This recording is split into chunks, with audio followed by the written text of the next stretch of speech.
Okay,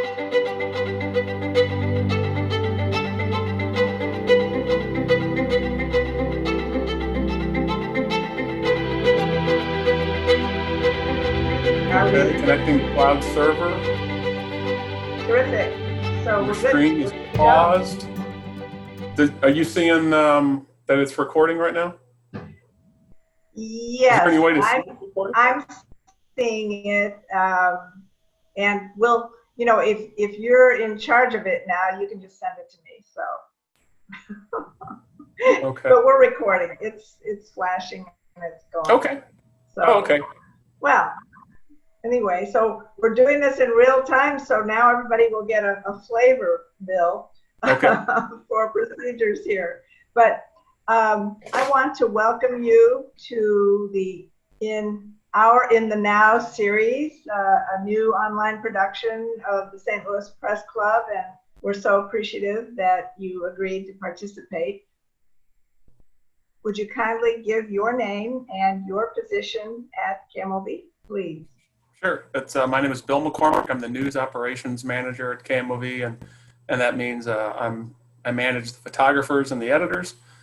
Work mainly with field crews in the technical parts of the job. Okay.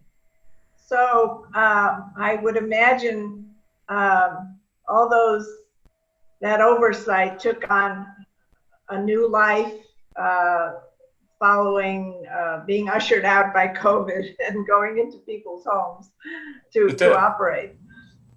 Yeah, we had corporate had a meeting the second week of March, and they wanted as many people out of the building as soon as they could. That was on a Thursday afternoon, and by, I guess, Monday, the next week, we had 2 producers working from home, which we had never done. So they produced an entire newscast from their kitchen or their dining room, and we knew we could make this work. Yeah. And then about a week later, we started getting anchors out of the building. After 2 weeks, we had 70% of our staff. Just in about 10, 12 days, we had 70% of our staff working remotely with live broadcasts, deadlines being met every step along the way. So we couldn't slow down because broadcast doesn't slow down. So we right. The beauty and the tensions of live television, which everybody expects every day and every night. Right. Go back to the conversations with your corporation, Meredith. What was that all about? Did they gather all of you from all the stations, all their homes, their affiliates? Sure, they have Meredith has 18 stations, and they met with the general managers on a conference call, and they laid out what they wanted to see. They wanted to see more of their staff safe off-site. They wanted to make sure that they could continue broadcasting. So then each general manager met with the local staff. So Mike Murphy was our general manager at the time, and he met with our staff on a Thursday afternoon, and we started making plans immediately. And within days, we had people off-site working, remotely, and it was a good plan at the corporate level. They saw the danger, they saw the risk, and they wanted to get people safe, and they wanted to do it quickly. So we, as the technical manager, along with the other 2 technical managers and the technical staff, we started working immediately. Yeah. Well, doing remotes is nothing new for the business, but this was certainly a new challenge. You had to go into people's homes. I mean, that was a safety issue in itself, wasn't it? It was. Yeah, it was. It was, the first week we moved our field crews off-site, which was easy because they work in the field the majority of their shift. We just wanted them not to come into the newsroom. We just didn't want that cross-contamination of our 25, 30 field crews to come in. So we moved them into the garage. And actually, let me share a couple of photos here with you. Okay. Let's see here. All right. So you should be seeing a really dingy looking garage, I hope. So this was our seeing first it. attempt to get I'm the. seeing all the glamour of the business in that garage. This is a 52-year-old garage, and we moved all of our live equipment out there on the 14th of March, and our field crews did not come back in, and they haven't been back in. We're recording this at the end of July, and they still haven't been back to their desks. And then this is one of our photographers, Chuck, and this is the news director, Scott Diener, and Chuck came in to get a couple of items, and he put on the mask. A little bit tongue-in-cheek, but a little bit serious because he didn't have an N95, and he got some things and he left, and that's the last time Chuck's been inside. That Monday, yeah, just to kind of remember where we are. This is the 16th of March, and this is at 9 a.m., and this is in front of our building. That's Alexis Zotos on a laptop. She had to have some laptop issues, so I walked out and we addressed those while she was on a conference call with the news management and producers for a 5 o'clock, 4 o'clock, 6 o'clock story. She's the only one on the street from the old courthouse to the arch. The downtown was just emptied at that point. There was no one on the street. I sat there for 15 minutes working on her laptop. Not one person walked by in 15 minutes. So that's what's going on in the city. And then in the newsroom, no one's coming inside. We have about half our staff remotely at this point. And then this is a painting stick. I don't know if you recognize this, but that's a painting stick. And our field crews needed a way to get microphones away from them, and we needed them immediately. So ordering them would have taken a week. Making them would have taken a day. So we made them, and it's nothing but a painting stick. Not real glamorous. But it's not real expensive either. But it's very effective. It gets people away, and it gave us that. It gave them a safety measure for about a week until the real boom mics came in. And then this is the other glamorous part of the garage is the editing facility. That finger's pointing to a real boom mic that had come in. So I said, "Hey, come on in here and grab this." And this lower section down here is where we stored about half dozen cameras, and then this is an edit bay that we propped up out here, and another edit bay is to the right, and Russell Kinsall is actually there doing a Zoom interview. So this is how the field crews worked and kept safe in the initial weeks. And then finally, a week from our meeting with Meredith getting people out of the building, about a week into that, about 5 days, we had moved 6 anchors out of the building. And this is kind of your typical home setup, 2 lights, laptop to control his weather graphics. And back at the station, he remoted in, could control his weather graphics. He could make his weather graphics. And then he could also see in real time his return. And then this little camera here is just an iPhone. And that is plugged in to power so it doesn't die, because we have an app on this phone from a company called LiveView, and that got him live with a 1-second delay, which is pretty awesome. And has an earbud. You see a lot of earbuds on the network news and local news, and that's the audio. That's how we get the audio out. So all of this stuff we had in-house. All of this stuff was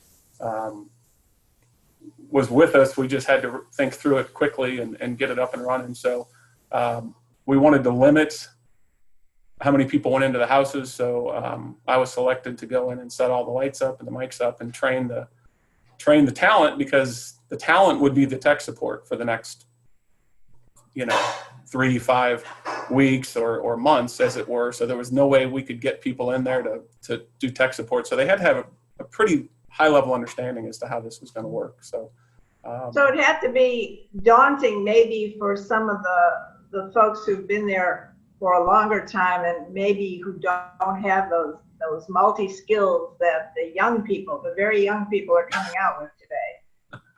It's there are some folks that are very technically inclined and some that aren't. Kent is one of those folks who's not technically inclined, but he did great. The training was about 2 hours, and I walked out and I said, I'll see you in June or July. And I saw him in late June, and he did great. He made every broadcast. He was fantastic. Steve Savard, that's his look on his house, and he did great. Steve Templeton, this is kind of what we were kind of proud of something like this about 6 days in, that we had the professional studio look next to 2 iPhones. And I think we pulled it off. I think it looked okay. I think it was, the audio wasn't exactly what we wanted. And we kept improving along the way, and our talent kept learning along the way, and they kept getting things better for their end. And, this is, the other thing too that was also going on. This is a huge story. This is a huge story. And this is our live shot board that we can monitor our live shots. In a normal newscast, there's about 3 to 4 live shots. This day we had 9. We had 9 live shots, and that's like an election night. That's a huge night for us.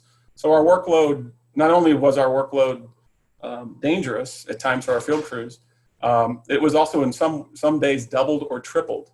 So we were working double or triple the stories with the live shots than we normally do.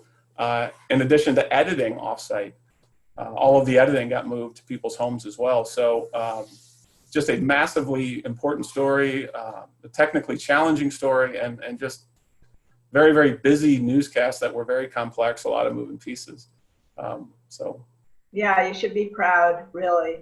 It reminds me, of course, your company, your station, I should say, was the one that brought the electronic news gathering. I mean, I believe that's correct. That is, yeah, 1978. Yeah, we were the first station in the world, we lived. Yeah, DNG. So, but I think the people behind the scenes, that all these team efforts are truly always an extraordinary feat every day. Can you speak to that team collaboration, the energy that goes into all that? Yeah, it really was. The first 2-3 weeks was an IT and engineering event. The folks with those brains were making things happen at a record speed. No testing. Normally we would test and test and test, so there's no failure on the air. And we just had to. Sometimes we would, like those anchor live shots. That was a 10-minute test in my kitchen with a director named Rachel back at the station. And I said, "What do you think? Will it work?" She goes, yeah, it looks good. It sounds good. I said, okay. So we bought some earbuds, and we set up 3 live shots the next day. And the anchors were understanding that this was not well tested, but we had confidence that it would work. And then, it's off the ground, and everyone's thrilled, and everyone's elated, and everyone's happy. And then, typical management, right? We want to get it better. So then it becomes, hey, can we get the lighting better? So this is our main anchor at 6 and 10, Sam Jones. So we go back to her house, and we put up a top light, and so now we're not just happy with it being on the air. Now we want it to look like this. We want it to be great. And the networks are starting to do the same thing. You're starting to see things get better with the network, and people are starting to weigh in. Well, hey, what about this? And what about that? Well, could we do this? And then, then another department says, this is Matt Chambers. He's our great day. Not a news guy, not a news department, but they need to get some folks out of the building. So, we set up Matt, and he's got half a dozen kids, and so his workspace is a little bit more exciting than Sam, who just is living with her fiance. So, and 2 cats. So this was kind of his setup, and the team effort in the back. This is Mark Halfman. He's our E&G supervisor, and he coordinates all the live shots and makes sure the editing is done. And his life went from talking to people 6 feet away, 8 feet away, to texting and calling on cell phones. His 2 editors are working from the house. He's got 9 crews that he doesn't see, and he's just, he's got 8 plates spinning at all times, and he's not seeing anybody. And now we're both, and since we're within about 10 feet of each other at best, we're both wearing masks all day. And, this is about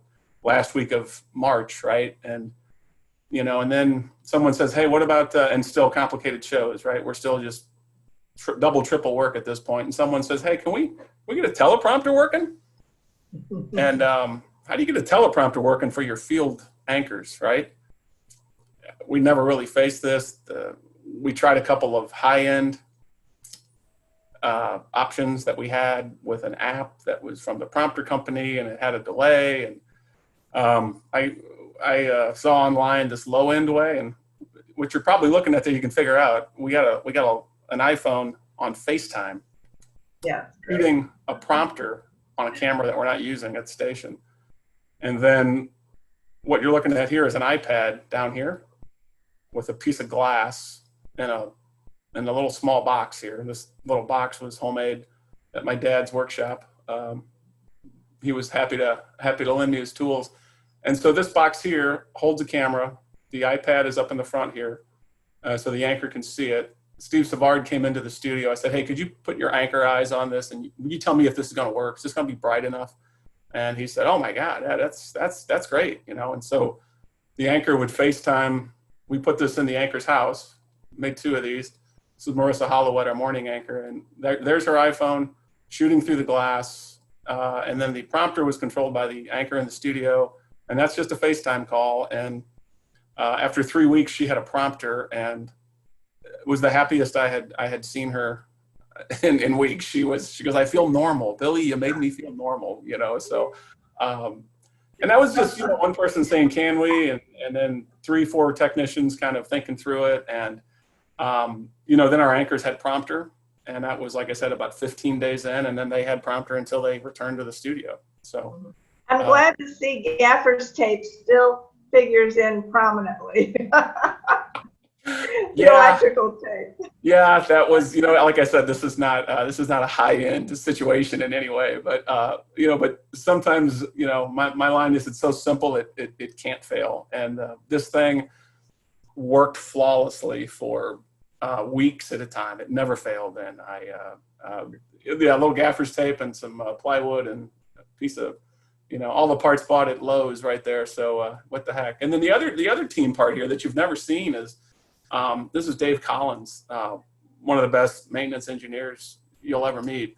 Him and 2 other guys set up a backup studio on the 3rd floor of our building. And this is the old KMOX radio space that is unrented. And he set up an entire control room with Tom Ostertag and Jim Long Jr. And there's a whole, to the left, there's a whole control room that was moved and put up there. It still resides there just in case we have a COVID case breakout and we lose our control room for a couple of hours or a day. We could set an anchor down there and at least get something on the air, you know. And that's just, you know, again, corporate said, hey, you need to think about a backup control room and a backup studio. And some of our stations built outdoor locations with tents. They rented tents for a couple of months. We just were in a situation where we could talk to the building and ask for this 3rd floor space, and we kept it under our roof. That was fortunate, really fortunate. Yeah, we have a very good relationship with the building, and they weren't renting this, so they said, sure, go for it. So, and the building, we have a 20-floor tower that we're in. At this time, in a 20-floor tower, there were on average 8 people working in the tower that were not KMOV employees. So from floor 3 through 20 is just public, you know, rented space. So, you know, they weren't even there we called them on the phone and they said, sure, go ahead and do that. So that's. It's July 21st, 2020. And, you know, what's the moral of the story right now at this juncture? Great question. The moral of the story is we never thought we could do this. We never thought we'd have to do this. You know, this is a picture of the newsroom and there's 2 people in it, 3 people in it. Normally there's about 30 people working here. And none of them were working here. And we got newscasts on the air that were high quality broadcasts we were very proud of from a bunch of talented people.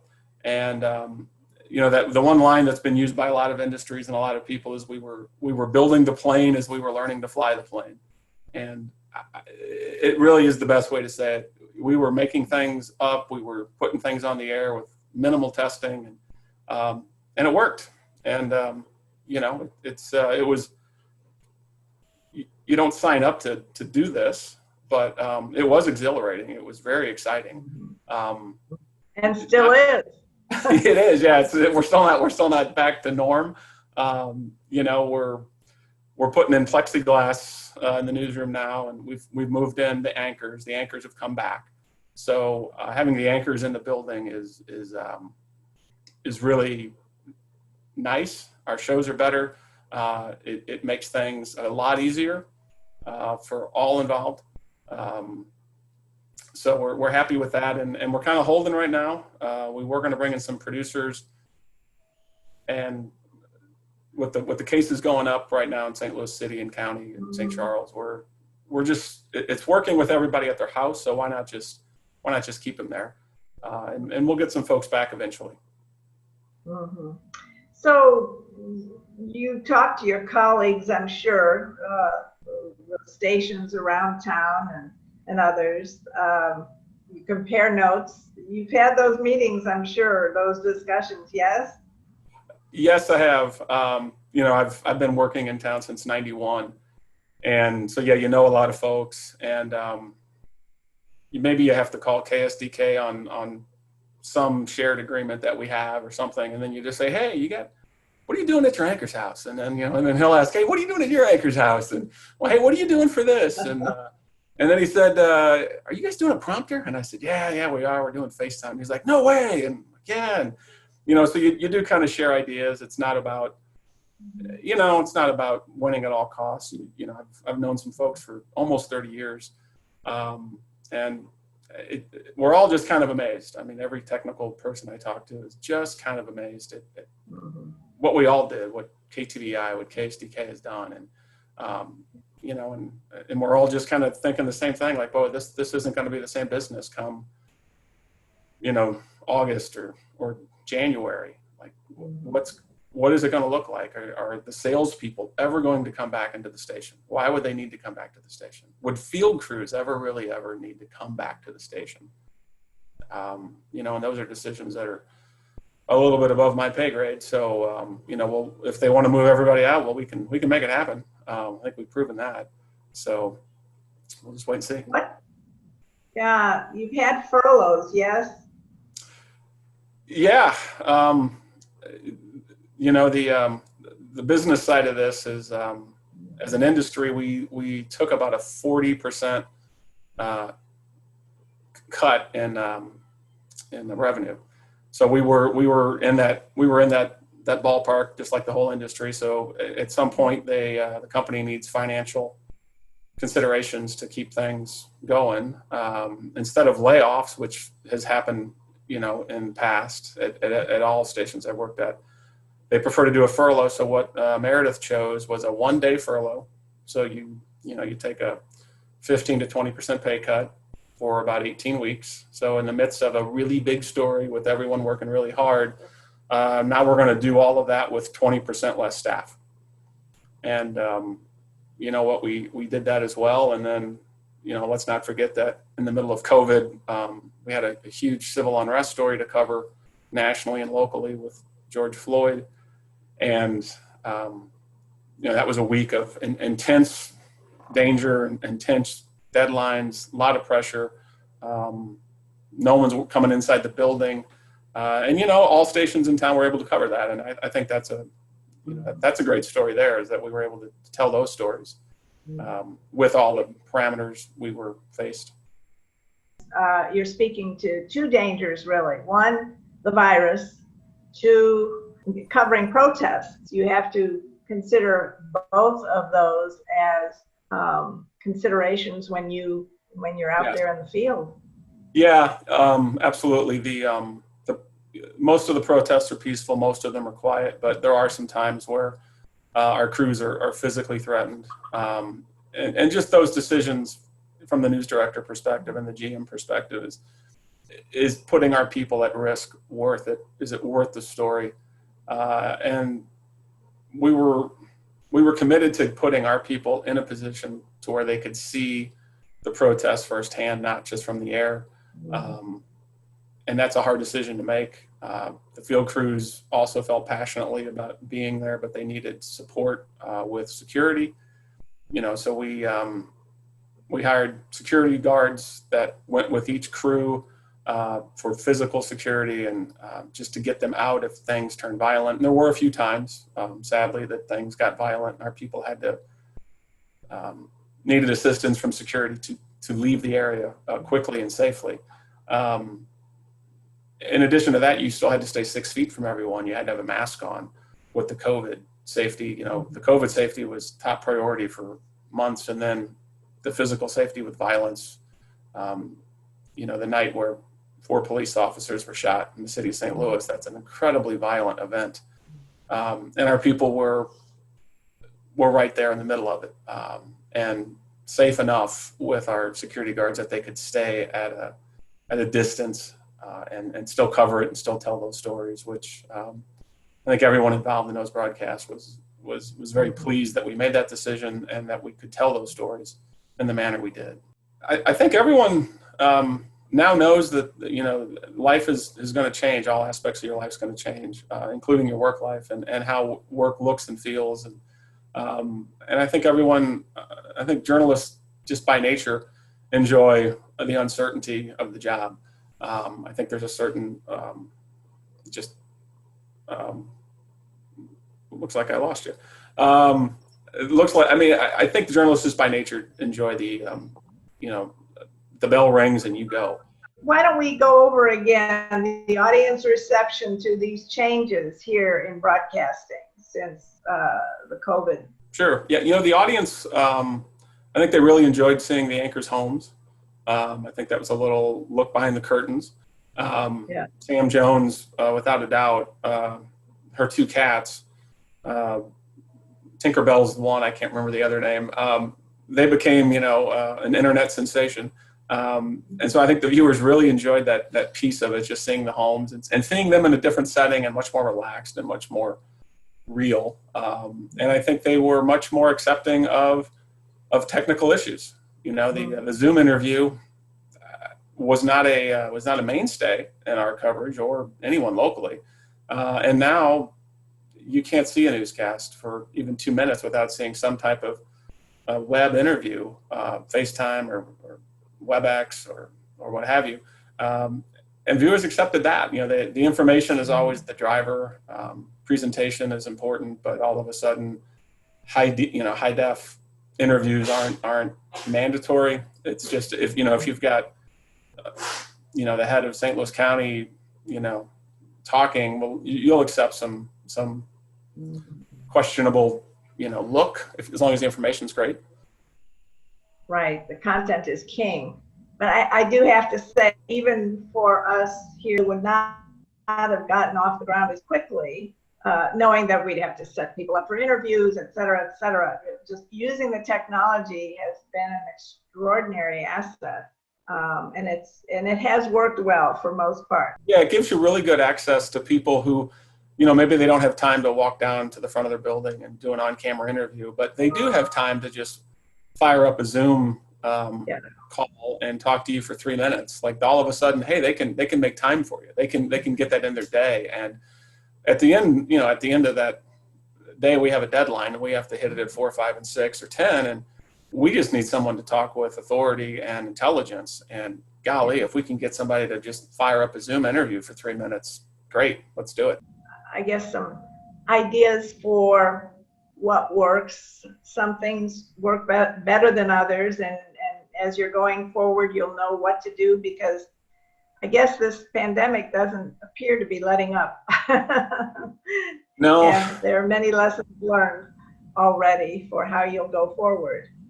I think you're right. We're not looking to make any major changes. We're just going to keep coverage the way it is, and we've got a nice infrastructure in place at every station at this point. I think Channel 2 and 5 and 4 as well.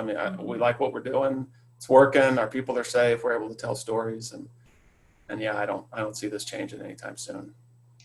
So Bill, final comments from you, anything that you would like to impart to the audience here for, today's audience and tomorrow's audiences? What would you say about all this personally, how it's affected you? It was back in March. It was a 21-day stretch with no days off, getting everything set up. A lot of our tech staff can say the same thing. With a lot of long days, a lot of long hours, a lot of problems. The whole team came together. The whole team worked hard. And once things got set up, that third, fourth week, things really started flowing. And I think that's what's really the takeaway for me is at the end of a 3-4 week setup, we're in a position now to fundamentally change the way we operate and fundamentally change the way we cover news from a technical standpoint. And we still get to tell stories. We still get to cover an historic event, even though we had to make massive changes. And to me, it was just, that's what I'll always remember is just how much we changed, how fast we changed, and how all of a sudden that just became normal. We're going to triple our live shot total overnight, not even think about it. It wasn't even it was a massive show, and it was just, okay, yeah, well, we got to do it. And kind of your classic journalist, well, we got to do it, so let's do it, and let's just dig in and get it done. So I love you talking about the normal, the new normal. There'll be plenty of new normals, I'm assuming. Anyway, Bill, thank you on behalf of the St. Louis Press Club. This has been wonderful. Thank you for sharing those photos that you had. I think that was certainly enlightening, and continued success and enjoyment with your work. It appears you enjoy your work. So thank you very much. Hey, my pleasure. Thanks for having me.